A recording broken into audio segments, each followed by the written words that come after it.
அவன் 4 பேர் அடிக்கணும்னே வந்திருப்பான். ஆமாம், அடிக்கணும், உண்மையில அடிக்கணும், உண்மையில அடிக்கணும்னே வந்திருப்பான். அப்போ 4 பேர் நிற்கும்போது என்னெல்லாம் பெரிய பேச அப்படின்ட்டு சண்டை ஆரம்பிச்சிருவான். எவனா ஒருத்தர் இழுப்பான், சண்டை இழுத்துருவான். இழுத்த உடனே கம்பை இங்கிட்டு கம்பை எடுக்காமனா கூட்டத்துக்குள்ள ஒரு வீசணுன்னு கூட்டம்லாம் ஒதுங்கும். ஒதுங்கின உடனே அந்த முதல்ல என்னெல்லாம் பேசானே அவனை அடிச்சிருவான். அவனை தான் அடிக்கணும், அவனை அடிக்கணும். அவனை அடிக்கும் போது அவனை அடிச்ச விடுதல கம்பு பின்னால போயிடும். அவனை அடிச்சுட்டு திரும்ப அவனை அடிக்கணும்னு நிற்கக்கூடாது. அவன் அடித்த உடனே அவன் பயந்துருவான்ல, அடி வந்துடும். பின்னால் கம்பு விட்டுனா பின்னால் இருக்கும் ஓடிடுவான். அப்போ சைடில் ஒரு வீச்சு அங்கிட்டு ஒரு வீச்சு இங்கிட்டு ஒரு வீச்சு வீசிட்டு இப்படி தப்பிச்சு ஒரு பக்கம் இறந்தவன் பக்கத்தில் அங்கிட்டு பாஞ்சிருவான்.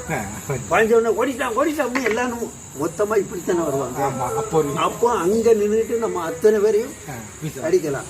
வீசி 4 வீச்சு வீசினா அடிக்காடாத்தான் ஓடிடுவோம். அப்படிதான் நகர்த்தணும்.